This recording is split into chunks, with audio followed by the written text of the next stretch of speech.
pessoas não querem estar presas a um único fabricante, né? Ah, eu peguei um transmissor de vazão, sei lá, uma chave de fluxo, alguma coisa, e eu sou obrigado no futuro a morrer na mão da IFM, ou se por um acaso eu posso, né, ter um sobressalente de um outro fabricante e ainda assim comunicando em IO-Link, isso é possível?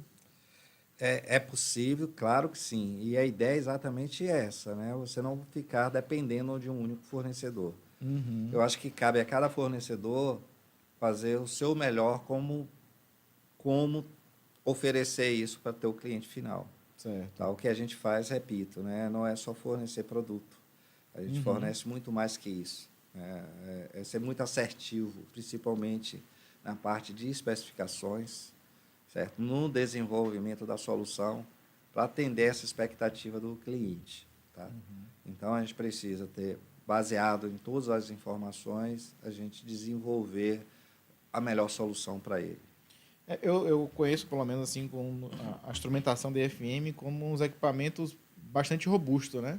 Ele se adequa à mineração, como você comentou, se adequa à indústria alimentícia, se adequa a um ambiente bastante agressivo, né? Então, isso pelo Sim, menos, quando a gente fala de FM, o que a gente tem na mente são sensores robustos, né?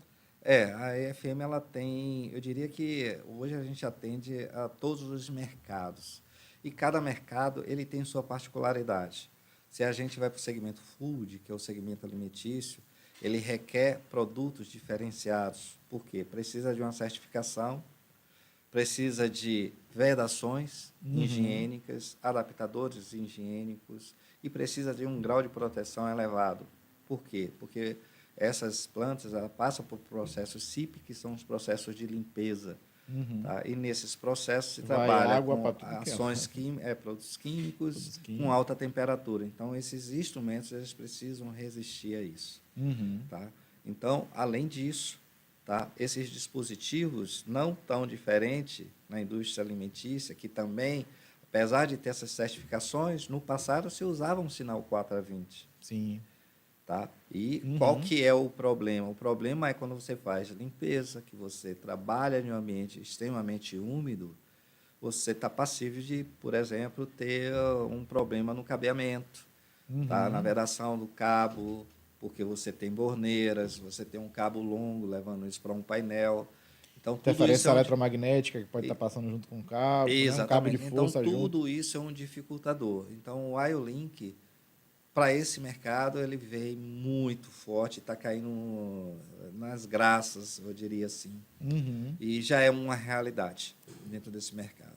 Sim. Nos demais, também tem avançado com muita força, Uhum. seja na siderurgia, nas empresas de manufatura, isso hoje é uma realidade, certo? Indústria automobilística, Ó, você tem exatamente. sensor de posição, Isso. encoder, tem várias. Isso. Por quê? Porque hoje o IO-Link, é importante falar sobre isso, que ele não manda simplesmente um sinal digital para você, né? De uma variável. Por exemplo, temperatura. Tá? Certo.